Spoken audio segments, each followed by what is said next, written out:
Semua, sekali lagi ya, sepertinya masih mau duduk dulu. Shalom, shalom, Jemaat Tuhan, apa kabarnya siang hari ini? Boleh kasih tos kanan kiri dong, katakan selamat hari Minggu. Oke, puji nama Tuhan. Ya, bersyukur ya kita boleh berkumpul bersama-sama di hari Minggu ini. Kalau di 2 minggu yang lalu kita sudah banyak bahas tema tentang kegoncangan, belajar juga tentang seri baptisan oleh Bapak Gembala kita ya. Dan sekarang kita akan bahas tentang seri kehidupan Kristen sehari-hari ya. Boleh tanpa berlama-lama kita lihat Alkitab kita di Yeremia 9 ayat 23 sampai 24. Yeremia 9 ayat 23 sampai 24. Aduh, mohon maaf. Saya lupa Alkitab. Maaf, ada di tas ya, maaf. Sorry, Be. Maaf, Alkitabnya di tas. Oke. Sebentar ya. Oke. Yang sudah ketemu katakan yuhu. Yeremia 9, 23, 24. Nah, saya bacain buat teman-teman semua ya. Dengan judul perikop bermegah karena mengenal Allah. Kalau di TB1 itu mengenal Allah adalah kebagian manusia ya. Ayat 23, demikian firman Tuhan. Beginilah firman Tuhan. Janganlah orang bijaksana bermegah karena kekayaannya. Janganlah orang kuat bermegah atas kekuatannya. Dan janganlah orang kaya bermegah atas kekayaannya. Ayat 24. Namun siapa yang mau bermegah, baiklah ia bermegah atas hal ini, bahwa ia memahami dan mengenal aku, bahwa akulah Tuhan yang menunjukkan kasih setia, keadilan dan kebenaran di bumi. Sungguh semuanya itu kusukai. Demikianlah firman Tuhan ya. Puji nama Tuhan teman-teman. Tema kita pada siang hari ini, boleh teman-teman lihat ya, ini kutemukan kemegahan yang sejati. Ini terima kasih di sana ya, bagus sekali. Oke, teman-teman, percaya atau tidak dipercaya ya, disadari atau tidak disadari, kita semua manusia pasti bermegah akan sesuatu. Ya, boleh mungkin teman-teman renungkan sampai detik ini teman-teman bermegah akan hal apa? Pasti dalam hidupnya ada yang dia pegang sekali, ada yang dia sungguh-sungguh menaruh harapan akan hal tersebut. Dia bersandar akan hal tersebut. Sampai-sampai nih manusia, kalau hal tersebut yang dimegahkan itu nggak ada atau hilang atau rusak, hidupnya manusia itu bisa runtuh karena itu. Ya, sekali lagi, hidupnya akan runtuh kalau yang dimegahkan itu bisa hilang atau nggak ada, teman-teman. Makanya manusia itu selalu bermegah akan sesuatu. Nah, sekarang kita akan melihat bersama ya, bagaimana dan mengapa manusia bisa bermegah akan sesuatu dan pastinya akan bermegah gitu. Kita akan melihat ya. Dan terkadang kan kita berpikir kalau bermegah itu suatu hal yang kayaknya konotasinya agak kurang gitu dan sebagainya. Apakah Tuhan melarang orang bermegah atau apakah ini ada kaitannya sama kesombongan dan sebagainya? Nah, kita lihat sama-sama ya. Kita akan lihat melalui sudut pandang kitab Yeremia, teman-teman ya. Dan kita akan belajar bersama sebenarnya apa sih yang terjadi dan yang Yeremia inginkan juga untuk para pendengar awal dari kitab ini supaya mereka itu mengerti dan rasakan dan pelajari. Makanya di kitab 9 ini, pasal 9 ini tuh selalu ada banyak kata-kata teguran kalau teman-teman baca dari pasal 2 tuh. Ada kata jangan, bertobatlah dan sebagainya. Makanya kita akan belajar mengapa sampai ditekankan sekali sama Yeremia hal ini. Nah, ini dia. Ini dia. Manusia ya, kita semua kita pasti bersandar sama sesuatu, berharap pada sesuatu dan memiliki nilai hidup yang didasarkan pada sesuatu ya, dari kita kecil sampai dewasa, teman-teman. Oke, kita mau bahas sedikit ya latar belakang sejarah dari kitab ini supaya kita ngerti dikit nih apa yang dialami oleh para jemaat dan juga bagaimana kita sampai hari ini. Oke, ini dia ya. Nah, teman-teman, di kitab Yeremia ini adalah kitab yang ditujukan kepada Israel Selatan atau Yehuda, yang pusat kotanya itu representatifnya adalah Yerusalem yang sekarang, teman-teman ya. Dan keadaan mereka saat ini adalah seperti ini. Bisa teman-teman baca ya. Di sana pokoknya mayoritasnya itu menyembah Baal ya, Tofet, berhala dan sebagainya.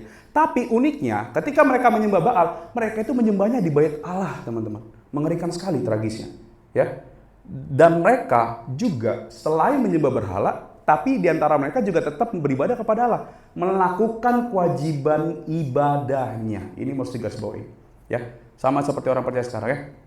Kita seringkali masih beribadah, tapi juga mungkin masih ada hal di luar Tuhan yang mungkin kita sandarkan. Relasi kah? Kekayaan kah? Harta dan sebagainya. Kita lihat ya. Nah, ini juga ada terjebak sinkretisme, teman-teman. Ini tuh, sinkretisme tuh jadi gini. Ingat ya, bait Allah saat itu lagi ada di Israel Selatan. Oke? Bait Allah, tabut perjanjian. Karena hal itu ada di Israel Selatan atau di Yehuda, mereka merasa bangga, aman, dilindungi.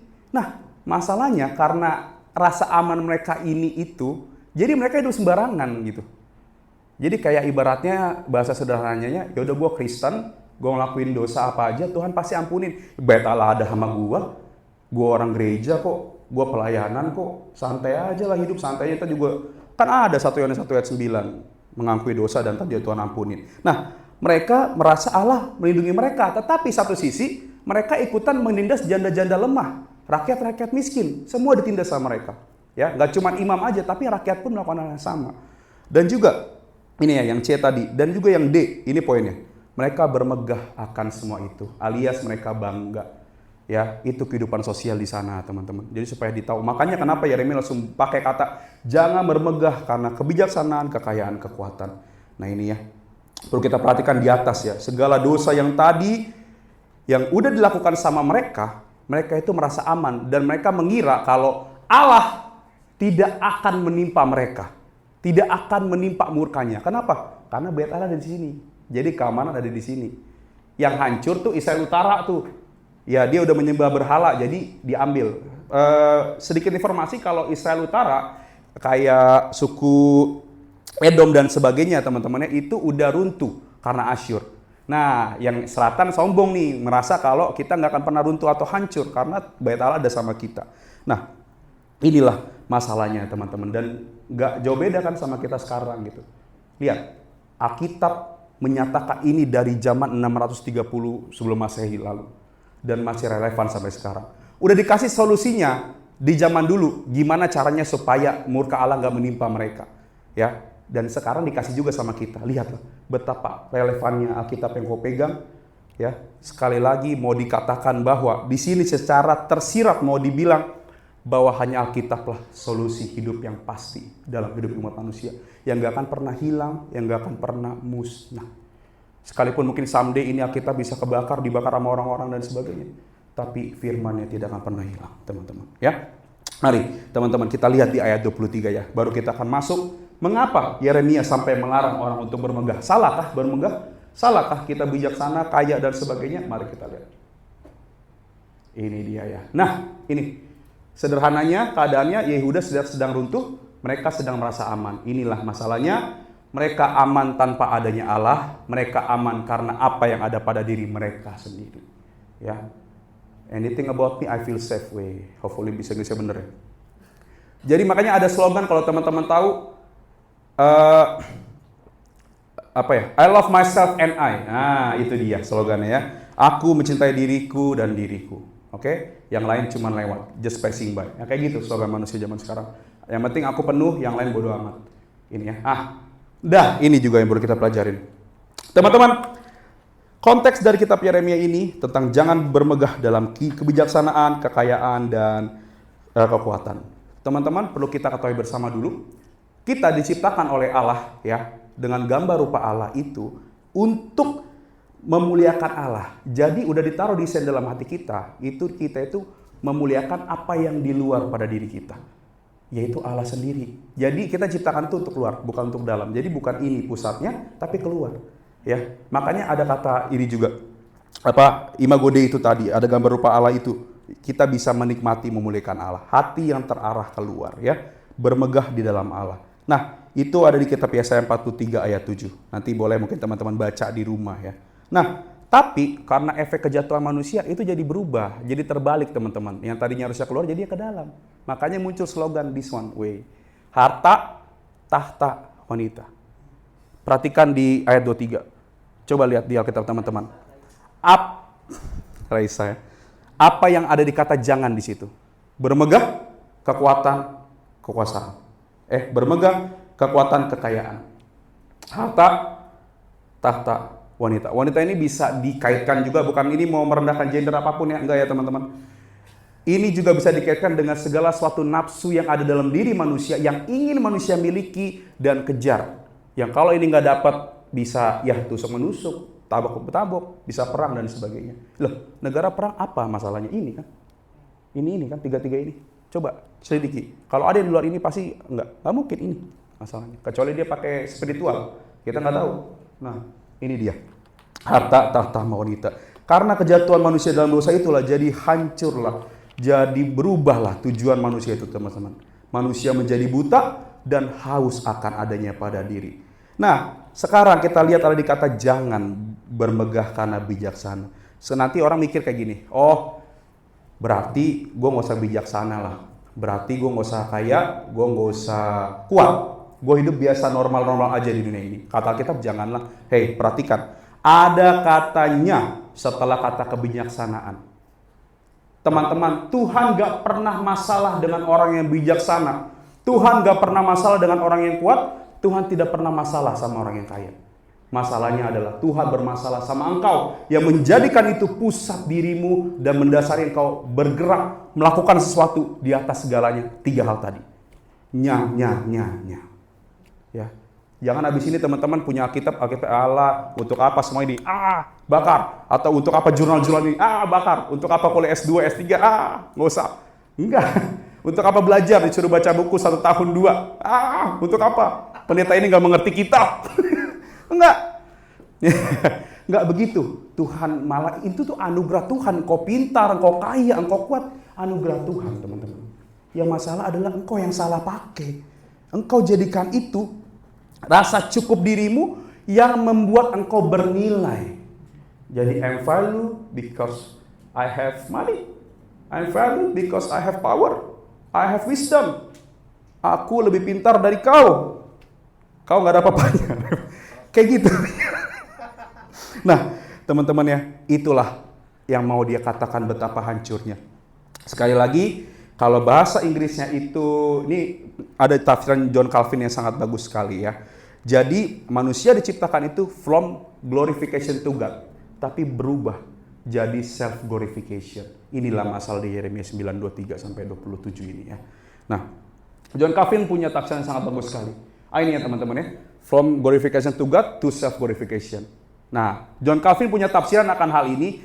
Ordo, bagaimana manusia bisa merasakan juga kebahagiaan, ya, merasakan untuk apa diciptakan. Ini dia, Ordo Gloriae, urutan kemuliaan yang sesungguhnya. Ya, inilah kemuliaan Allah harus mendahului, mengatur dan menjadi tujuan segala sesuatu, termasuk kebahagiaanmu. Jadi kebahagiaanmu itu adalah dari Allah, oleh Allah, untuk Allah. Tapi kok bahagia tanpa Allah? Perhatikan sampai berapa lama itu bertahan. Kita uji sama-sama nanti ya. Ini dia Ordo Gloriae. Ini ya, Allah dimuliakan, manusia hidup selaras dengan tujuan penciptanya, berkat dan kebahagiaan mengikuti. Makanya di situ LAI juga bikin tema bagus, mengenal Allah dan kebahagiaan manusia. Tapi kalau teman-teman perhatikan, nggak ada kata bahagia di situ. Karena bahagia adalah upah dari bermegah. Karena orang nggak percaya juga bisa bermegah, teman-teman. Upahnya bahagia, mereka bahagia. Tapi sejati nggak? Itu pertanyaannya. Ya, kadang ya udah gue biasa nikmatin yang sekarang aja. Oke, nanti kita bisa lihat bagaimana. Ya, ini dia. Yang pertama urutannya, teman-teman ya. Allah menyatakan dirinya. Manusia mengenal Allah, manusia bermegah, Allah dimuliakan, lalu manusia dipulihkan pada tujuan hidupnya. Inilah urutannya. Ya, sebegitu sayangnya Tuhan samamu, engkau jatuh dalam dosa, dia perhatikan. Inti dari engkau bisa merasakan kebahagiaan, karena pasti kau mencari itu. Karena kau pasti mencari kemegahan itu, ini yang dilakukan. Allah menyatakan dirinya. Yesus Kristus menjadi manusia sejati, sehingga kau dan aku dapat melihat rupa Allah. Yesus yang adalah manusia dan Allah sejati. Dan manusia bermegah, Allah dimuliakan dan manusia pulih. Namun teman-teman, ini yang terjadi. Kenyataannya ya. Yang kita juga bergumul sampai sekarang. Ini dia. Jadi Ordo Felicitas. Ini ya. Jadi urutan kebahagiaan menurut manusia sendiri. Ini dia. Aku ingin bahagia, tapi keinginan dagingku yang mau bahagia dulu. Kalau bisa nggak ada Tuhan, nggak apa-apa dah. Kayaknya Tuhan ribet banget. Urutannya A, B, C, D. Ada jangan, ada AP, ada 10 perintah Allah. Kayaknya nggak bahagia banget. Lu human man, please. Biar terkutuk pikiran seperti itu. Nah, nomor 2, bermegah dengan apa yang kupunya, yang paling bernilai, yang menentukan jati diri. Dan yang parahnya ini, teman-teman, ada orang yang gini juga. Aku pun pernah di posisi ini. Allah jadi alat. Dia membutuhkan bantuan Allah supaya dia bahagia. Ya, gue udah tua, gak dapat jodoh, saatnya baru aku datang samamu Tuhan. Engkaulah pencipta hawaku. Aku cari hawaku melalui engkau. Saat hawaku dapat, engkau mundur. Kayak gitu biasa teman-teman. Ya, aku dapat kerjaan. Kalau waktu aku nganggur, aku tekun sekali berdoa sampai kayaknya air mata udah nggak ada habis-habisnya lagi. Ketika aku dapat pekerjaan, sorry ya Tuhan, gue ngantuk. Doa nanti dulu. Gue udah pelayanan seharian, gue udah kerja seharian. Ya, inilah pelakunya teman-teman. Aku pun juga berjuang dalam hal itu, sama-sama. Gitu. Dan udah, ketika itu udah Tuhan kulupakan. Akhirnya apa? Manusia bahagia tapi rapuh. Berapa banyak orang kaya di dunia ini yang sudah sangat bahagia, tapi berapa banyak kasus yang orang lompat dari jendela, bunuh diri, gara-gara obat-obatan, bahkan obat sehat sekalipun. Gimana? Sekuat apa kebahagiaan mereka memegang mereka, hingga mereka bisa merasakan kebahagiaan sejati. Terus kenapa mereka stres? Kenapa? Emang ada kata stres dalam kata bahagia? Ada? Tidak ada. Inilah dia ya. Kesalahan logika yang membuat mereka bebal sekali hatinya. Dan bahkan di kitab Yeremia ini manusia udah nggak mau lagi dengar suara nabi. Udah berapa kali nabi udah bilang dari Yesaya, bahkan udah kasih contoh dari nabi-nabi dahulu, Daniel dan sebagainya. Manusia tetap mau dengar. Ini kitab Yeremia ini teman-teman, kalau for your information aja, kalau orang banyak bilang Yeremia adalah nabi yang gagal. Gagalnya ini bukan berarti dia tidak melaksanakan perintah Tuhan, dia melaksanakan. Tapi tidak ada bangsa yang bertobat di sini. Ya, bangsa di sini gak ada yang bertobat, semuanya dibuang pada akhirnya. Makanya nanti ada kitab ratapan, itu tangisannya dia sendiri. Waktu mau diserang Asyur, dia sembunyi. Allah melindungi dia, semua libas habis. Bahkan yang mereka banggakan, apa? Bait Allah hancur, teman-teman. Gak ada. Ya, kalau kita lihat kayak kesannya Tuhan galak sekali ya. Tapi enggak, itu cara dia menyatakan kasihnya. Kau harusnya kembali ke tujuan yang semula. Berarti abis ini kita bakal gereja aja. Kagak, lu ghost wedding. Enggak ada. Ini tempat teman-teman. Ya, kita semakin mengenal Tuhan. Tetap Tuhan yang pusatnya. Dia kepala gereja. Gitu ya. Nah, maka dari itu teman-teman semua, kita jangan heran ya. Aku mau ngasih pertanyaan sama teman-teman. Oh ini tadi ya. Ini yang terbalik ya. Harusnya manusia jadi tuannya, tapi dia menjadikan ketiga hal tadi itu Tuhan. Manusia jadi hambanya. Harusnya ini kan hamba nih ya. Harta, kekayaan, kebijaksanaan. Tapi terbalik dibuat manusia. Malah ini yang jadi Tuhan. Malah ini yang jadi tuannya. Ini hambanya. Digerakkan semua oleh ketiga hal itu. Nah kita jangan heran kenapa dunia akhir-akhir ini semakin rusak. Makin banyak orang pintar tapi makin banyak kejahatan. Makin banyak mungkin perekonomian baik tapi malah makin susah.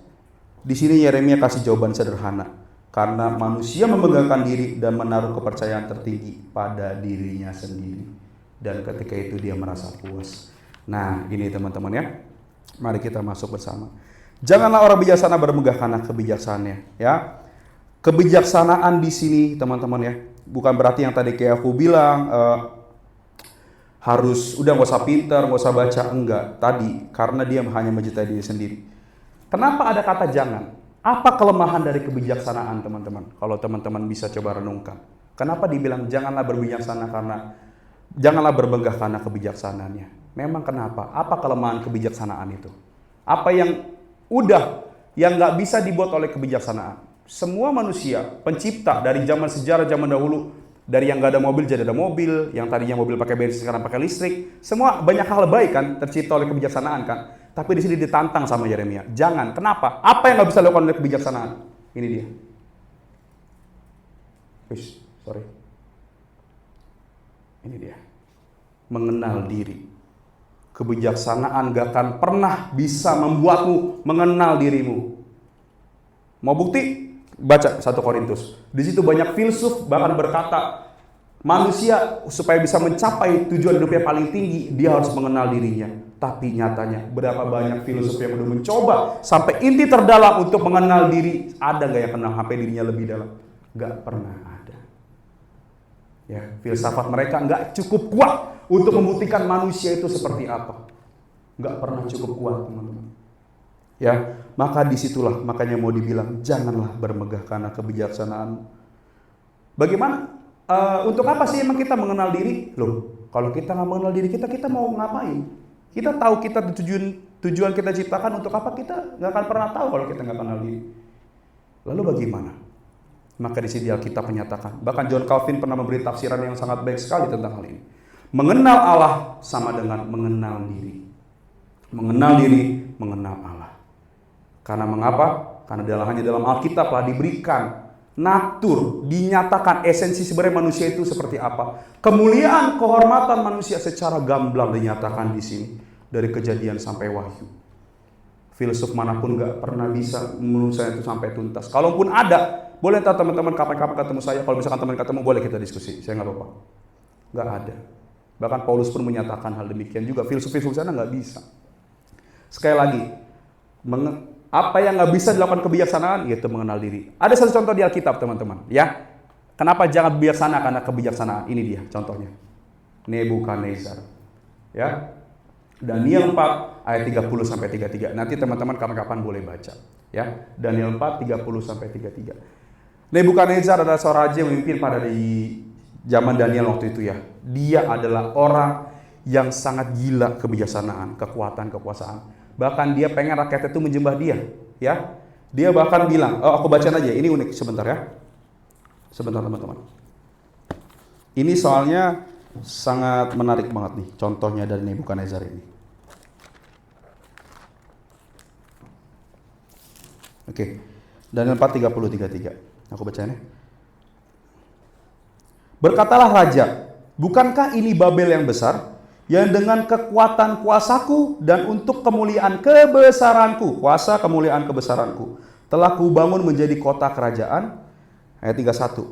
Raja belum selesai berbicara ketika suatu suara terdengar dari langit, kepadamu dinyatakan ya Raja Nebukadnezar, bahwa kerajaan telah beralih darimu. Engkau akan dihalau dari antara manusia, dan tempat tinggalmu akan ada di antara binatang-binatang di padang, dan kepadamu akan diberi makan rumput seperti lembu. Demikianlah akan berlaku atasmu sampai 7 masa berlalu, hingga engkau mengakui bahwa yang maha tinggi berkuasa atas kerajaan manusia dan memberikannya kepada siapa yang dikehendakinya. Lihat, Nebukadnezar baru aja bilang, ini Babel yang kubangun untuk kuasaku, untuk kemuliaanku. Bahkan 31 nyatakan, belum selesai dia ngomong, dia langsung dikutuk jadi seperti binatang, teman-teman.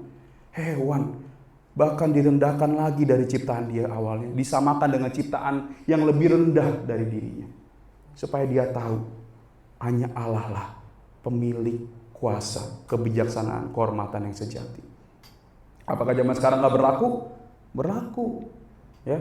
Jangan salah, mungkin sekarang teman-teman gak berkata-kata demikian gitu. Tapi nanti ada waktunya itu. Ada penghakiman kelak untuk orang-orang yang masih meninggikan diri dan berharap hanya pada dirinya sendiri. Ini ya teman-teman ya. Udah contoh nyata.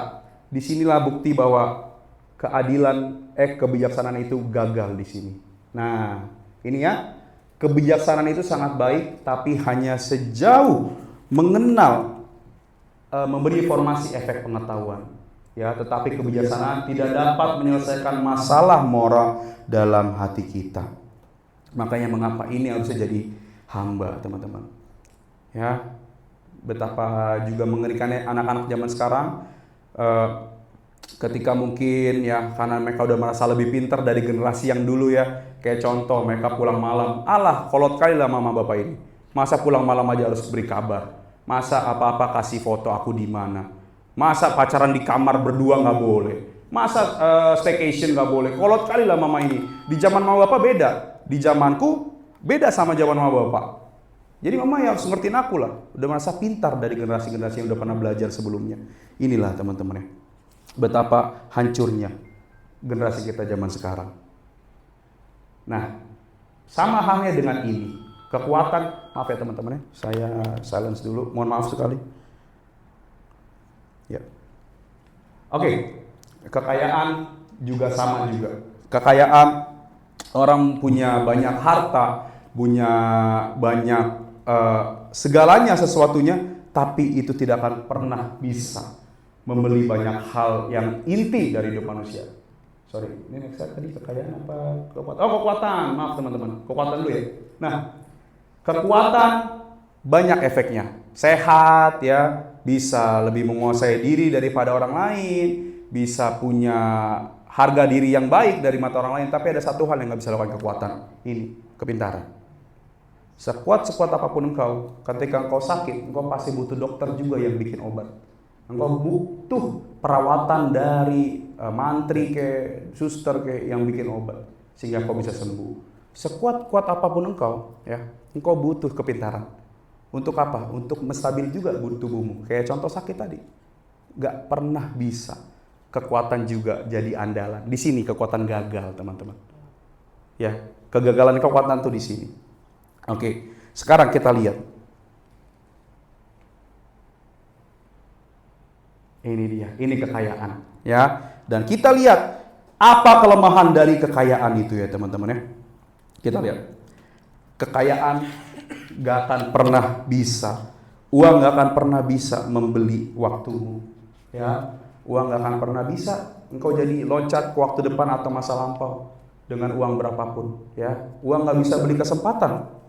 Dan juga uang gak bisa beli kebahagiaan. Oh, mungkin bisa aja kali ya, gua ajak teman-teman gua party, ya habis pulang party stres juga, ya kan? Habis pulang jajan shopping stres juga tetap. Uang gak bisa beli kesehatan, ya.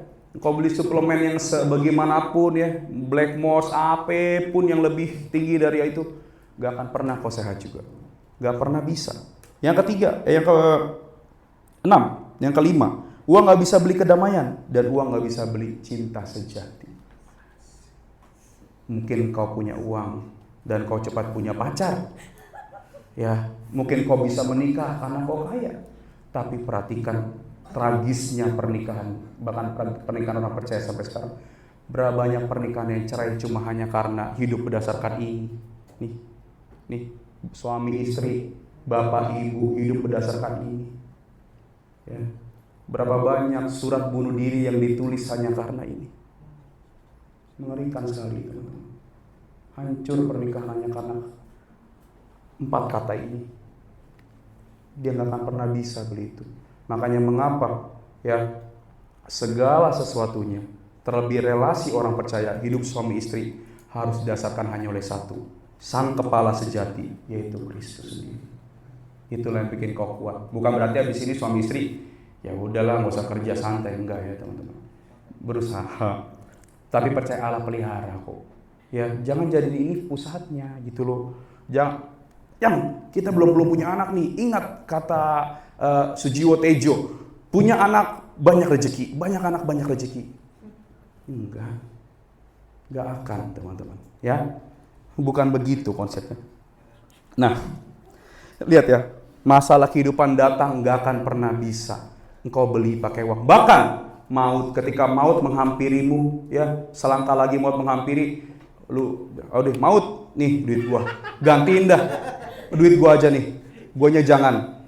Coba transaksi sono, sama siapa ya, sama Jibril, sama Dajjal, nggak bisa, lu mati juga, nggak ada yang bisa dibanggain. Apa yang mobil lu BD, AT dari 1, enggak, mati.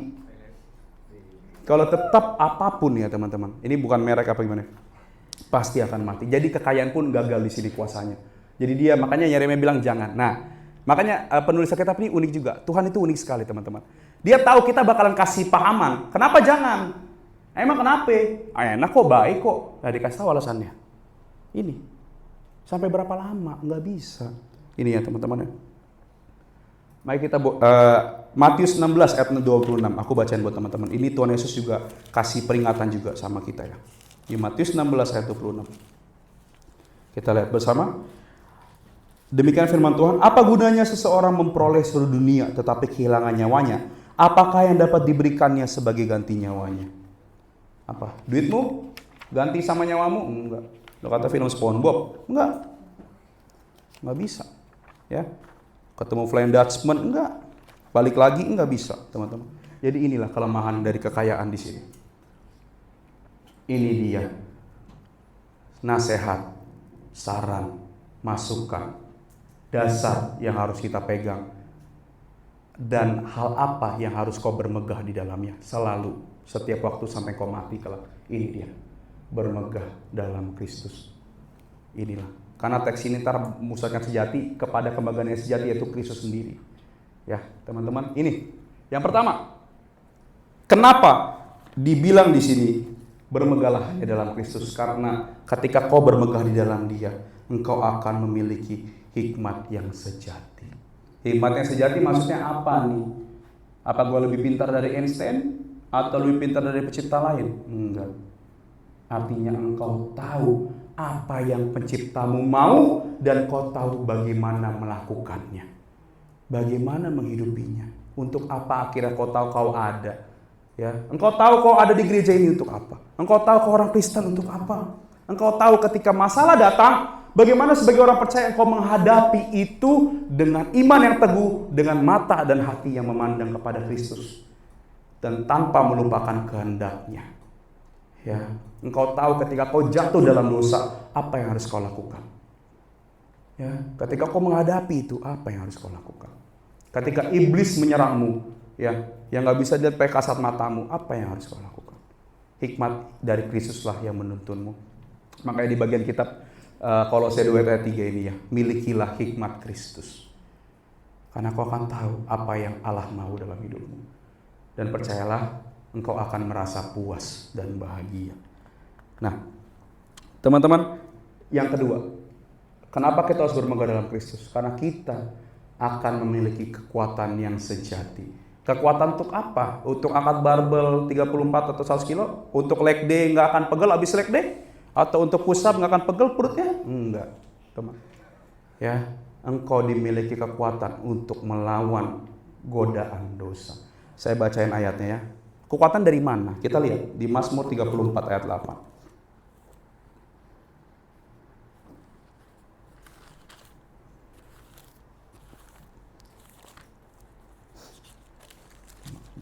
Mazmur 34 ayat 8, begini bunyi firman Tuhan. Malaikat Tuhan berkemah di sekeliling orang-orang yang takut akan Dia, lalu meluputkan mereka. Ada penjagaan dari Yang Maha Tinggi melindungi engkau. Ya, bukan berarti mana gue nggak ngerasa ada malaikatnya. Coba gue terjun ke kereta, kelindes teman-teman. Berarti lu nggak percaya Tuhan. Kalau lu mikir begitu, diuji begitu, lu nggak percaya Tuhan. Ya lu blow on, ngapain? Gak usah diuji-uji. Ini nih kebiasaan manusia nih. Oh, Tuhan melindungi, ujilah, minumlah.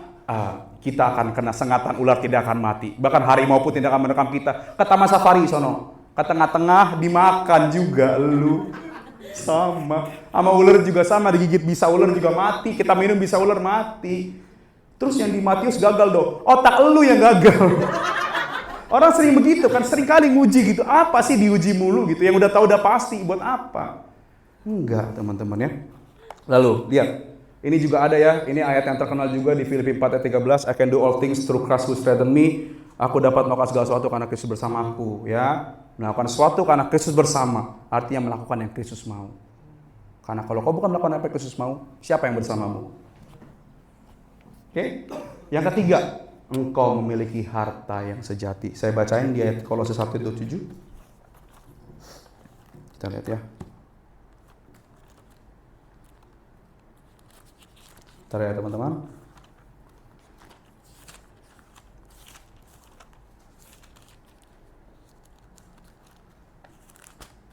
Ya. Kolose 1 ayat yang ke-27. Demikian bunyi firman Tuhan. Kepada mereka Allah mau memberitahukan betapa kaya dan mulianya rahasia itu di antara bangsa-bangsa lain, yaitu Kristus ada di tengah-tengah kamu. Apa harta sejatimu? Kristus ada di tengah-tengah kamu. Nanti jangan dipikir lagi, berarti kalau gue di kanan, dia di kanan, di kiri, gak usah. Yang penting dia ada bersamamu dalam setiap musim hidupmu.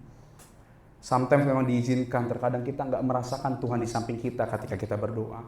Ketika kita menyembah Tuhan rasanya flat aja gitu, kayak nggak merasakan ada damai enak. Kadang ada momen kayak gitu. Bukan berarti Tuhan nggak ada. Ada. Tapi kok mau tetap berdoa nggak, walaupun kok nggak ngerasain itu gitu. Karena iman nggak pernah bicara perasaan, teman-teman, tapi kebenaran. Perasaanmu menolak, iya, tapi tetap kebenaran. Emang yang berfungsi dalam dirimu Tuhan ciptakan ini doang? Enggak, ini juga.